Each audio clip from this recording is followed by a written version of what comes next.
Hi friends, welcome to my channel. இன்றைக்கி நம்ம 2022 நடந்த குரூப் 12 நடந்த கொஷின்ஸ் பற்றி பார்க்கலாம். ஸோ இப்போ சிலபஸ் மாற்றிட்டாங்க. பழைய சிலபஸில் இருக்கிறது ஒரு சில கொஷின்ஸ் வந்து நம்மளுக்கு என்ன பண்ணலாம், சிலபஸில் கவர் ஆகலாம். அதுக்காக PYQ பார்க்குறது ரொம்ப முக்கியமானது. ஓகேங்களா? ஸோ வாங்க பார்க்கலாம். பாரத தாயின் அடிமை துயரத்தை விளக்கும் பாரதியாரின் நூல் எது அப்படின்னு சொல்லி கேட்டிருக்காங்க. ஆன்சர் என்னென்னு பார்த்தோம் அப்படின்னா பாஞ்சாலி சபதம். ஓகேங்களா? ஸோ ராவண காவியம் அப்படின்றது யாருடையதுன்னு பார்த்தோன்னா புலவர் குழந்தை அவர்கள் எழுதியிருப்பாங்க. இயேசு காவியம் எழுதினவங்க யாருன்னு பார்த்தோன்னா கண்ணதாசன். ஓகேங்களா? கண்ணன் பாட்டு அப்படின்றது யாருடைய நூல்? இது உங்களுக்கான கேள்வி. ஆன்சரை கமெண்ட் பாக்ஸில் கமெண்ட் பண்ணுங்கள். நெக்ஸ்ட் கொஷின், அழகிய சொக்கநாதர் பிறந்த ஊர் எது அப்படின்னு சொல்லி கேட்டிருக்காங்க. ஆன்சர் தச்சநல்லூர். ஓகேங்களா? அழகிய சொக்கநாதர் ஆன்சர் வந்து பிறந்த ஊர் வந்து தச்சநல்லூர். நெக்ஸ்ட்டு, வியாசர் பாரதத்தை தழுவி எழுதப்பட்ட நூல் எதுன்னு சொல்லி கேட்டிருக்காங்க. ஆன்சர் பாஞ்சாலி சபதம். வியாசர் பாரதத்தை தழுவி எழுதப்பட்ட நூல் எது அப்படின்னா ஆன்சர் பாஞ்சாலி சபதம்.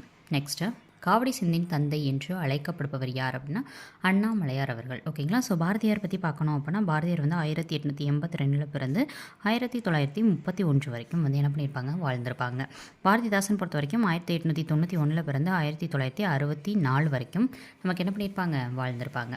உங்களுக்கான கேள்வி, 1964லேயே இன்னொருத்தர் வந்து ரொம்ப ஃபேமஸான ஒரு பர்சன், அவங்க இறந்திருப்பாங்க. அது அவங்க யாருன்றதையும் கீழே கமெண்ட் பாக்ஸில் கமெண்ட் பண்ணுங்கள். கண்ணன் பாட்டு யாருடையதுன்றதையும் கீழே கமெண்ட் பாக்ஸில் கமெண்ட் பண்ணுங்கள். வீடியோ பிடிச்சிருந்தா நம்ம டெலகிராம் சேனலில் ஜாயின் பண்ணிவிட்டு தொடர்ந்து ஃபாலோ பண்ணுங்கள். அடுத்தடுத்த வீடியோக்களில் சந்திக்கலாம். தேங்க்யூ.